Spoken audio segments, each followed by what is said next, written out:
Buz və qayalarla örtülən Qrenlandiya təbii sərvətlərlə də zəngindir. Ehtiyatlarına görə bu quru parçası dünyada 8-ci yerdədir. Adanın buzsuz ərazisi Böyük Britaniyanın təxminən 2 qatı ölçüsündədir. Qrenlandiyanın 36 milyon ton mineral ehtiyatı olduğu təxmin edilir. Lakin onlardan yalnız 1,5 milyon tonu sübut olunub.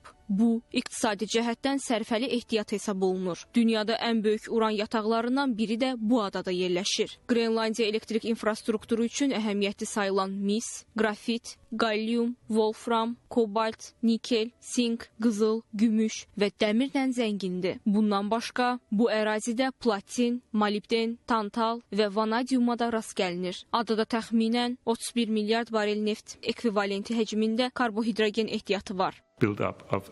Qrenlandiya bir çox şeyin xəzinəsi sayılır. ABŞ və digər ölkələr son 30-40 il ərzində bu mineralları istismar etmək imkanına malik olub. Qrenlandiya hökuməti bu ölkədə mədən sənayesinə investisiya qoymağa təşviq etməyə çalışır. Problem ondadır ki, bu biznes üçün cəlbedici deyil. İnfrastruktur demək olar ki, yoxdur. Qrenlandiyanın 57 min əhalisi var. Böyük mədən layihələrində işləmək üçün işçi qüvvəsi ölkəyə gətirilməli olacaq.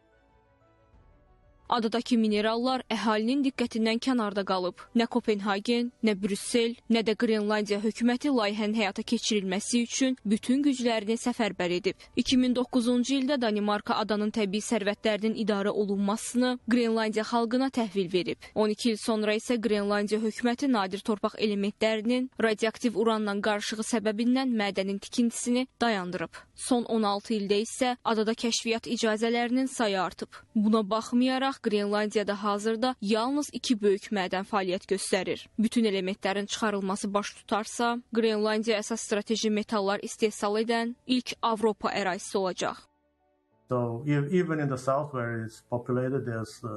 Bu, mineralların mütləq ən asan çıxarıla bilən resurslar olduğu anlamına gəlmir. Demək olar ki, dövrü cədvəlin yarısı Qrenlandiyada mövcuddur. Əsas çətinlik isə bu ərazilərin çox ucqar olmasıdır. Hətta əhalinin yaşadığı cənub hissəsində belə demək olar ki, yol yoxdur. Dəmir yolu isə ümumiyyətlə yoxdur. Digər çox vacib məsələ işçi qüvvəsidir. Qrenlandiya tarixən mədənçilik ölkəsi olmayıb. Burada bu sahədə ixtisaslı kadrlar yoxdur. Qrenlandiya kifayət qədər araşdırılmayıb. Ada isə indiyə qədər bir növ qorunmuş vəziyyətdə qalıb və əsasən kəşf edilməyib. Halbuki geologiyası çox əlverişlidir. Sadəcə iradə, maliyyə gücü və layihələri inkişaf etdirmək üçün motivasiya lazımdır.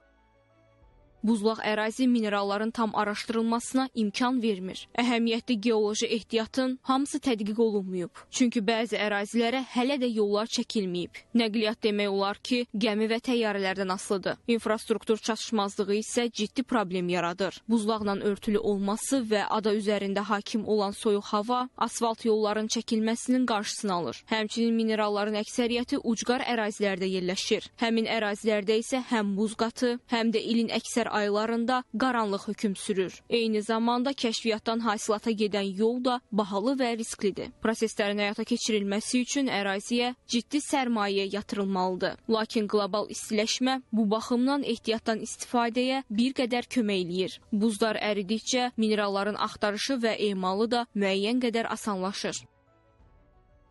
Vaşinqton Çindən nadir metallara görə asılılığı azaltmaq istəyir. Amerika Birləşmiş Ştatları geoloji tədqiqatlarının hesabatına əsasən 2020-2023-cü illərdə ölkəyə gələn mineralların 70%-i Çindən daşınıb. Bu səbəbdən də Ağ Ev Qrenlandiyaya nəzarəti ələ keçirərək Pekinin asılılığından çıxmaq niyyətindədir. Həmçinin Vaşinqton Çinə güc nümayişi göstərməyə də çalışır. Beynəlxalq Enerji Agentliyinin məlumatına görə hasil edilən nadir torpaq metallarının 61%-i Çindən gəlir.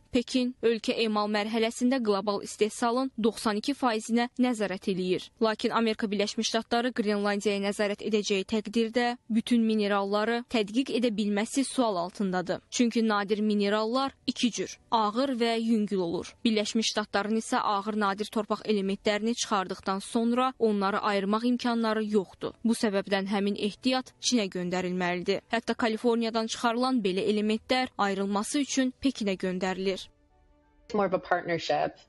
Qrenlandiyada 2 mədən var. Çin adadakı ən böyük mədənlərdən birinin səhmdarlarındandır. Deməli, Pekin artıq Qrenlandiyadadır. Apardığımız müzakirə milli təhlükəsizliklə bağlıdır. Çin emal prosesinə qlobal miqyasda dominantlıq edir. Əgər dövr elementlər cədvəlinə baxsanız, 4/3 hissəsinə Pekin sahiblik edir. Bu narahatlıq doğurur, çünki həmin elementlərdən silah və telefonlarda istifadə olunur. Həmin çiplərdə yarımkeçircilər sənayesinə daxildir. Bu baxımdan belə addımlar milli təhlükəsizliyə təhdid sayılır. Qrenlandiyadakı minerallar Amerika Birləşmiş Ştatlarının enerji keçidi və hərbi sənayesi üçün kritik sayılır. Vaşinqton sözü gedən elementlərə sahibliyi ələ keçirərsə, texnologiyada da üstünlük qazanaraq Çinə meydan oxuya bilər. Ada şimal dəniz marşrutlarının mərkəzindədir. Buzların əriməsi yeni yolların açılmasına səbəb olur. Bura nəzarət isə öz növbəsində gələcək iqtisadi güc deməkdir.